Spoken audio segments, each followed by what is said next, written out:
Hello, I'm here to explain my WebXR project for my Extended Reality Studios assignment. This is to provide a better understanding of the code and what went into my final WebXR experience prototype. To start, this is the asset management system. Currently, there's only sand, sandstone, sky, and lava. This is the visuals aspect of the project and what you will see in the live demo. The camera was honestly one of the more tricky parts of the project, seeing as we wanted to have physics attached to the camera as well as audio and making sure that the camera was at a specific height. Wrapping the camera in an entity tag allowed for it to be set to a specific location as well made it so that the camera overall works how it was originally intended.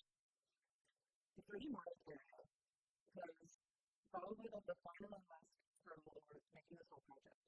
Seeing as you had to export the models as a JLB file with the asset of a texture already applied to them.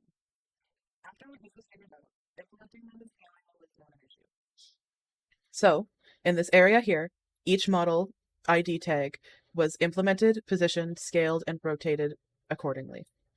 They were even given static body for collisions.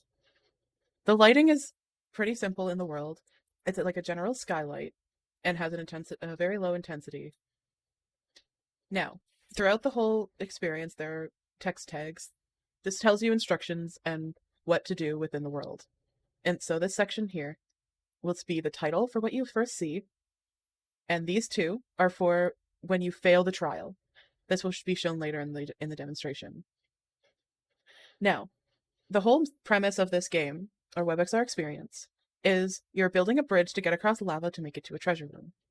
This means that it required a lot of different blocks to build the bridge. Each block has its own source sound, its own tag for its texture, as seen from the top, position, height, width, and color.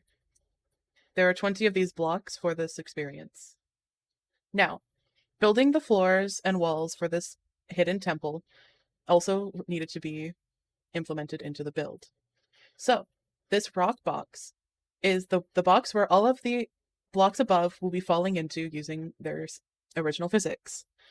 So, there's quite a few walls and floors, but this is just to make sure that the experience is consistent. Now, these bars are a gate within the whole experience. They keep the boxes within their constrained area while they're falling, and then it is animated to go up. This makes it so that the experience kind of seems more like a dungeon and like it's alive. The ground planes are quite simple. They're just the walls and floors of the whole experience. There are quite a few of them, as there are many parts within the whole world.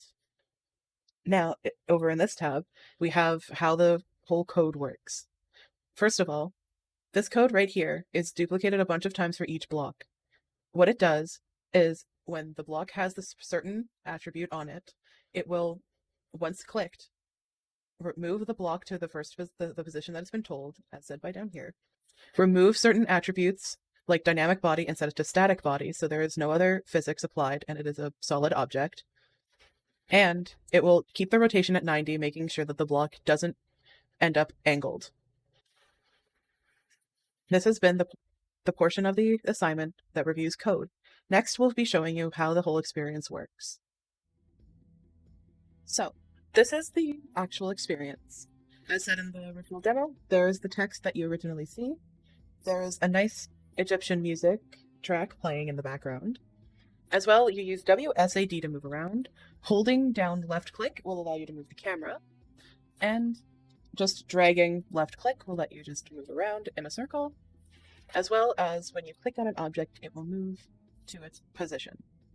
Now, if we click all of the blocks and create the path, you will see that every block has a sound, as well as it builds a straight path to the treasure room where all of these entities are. The text you did it is also behind here, so it is a little kind of congratulative message. But if you fail to build the bridge and you fall into the lava, you sink, and more text that tells you what is required for you to try the trial again.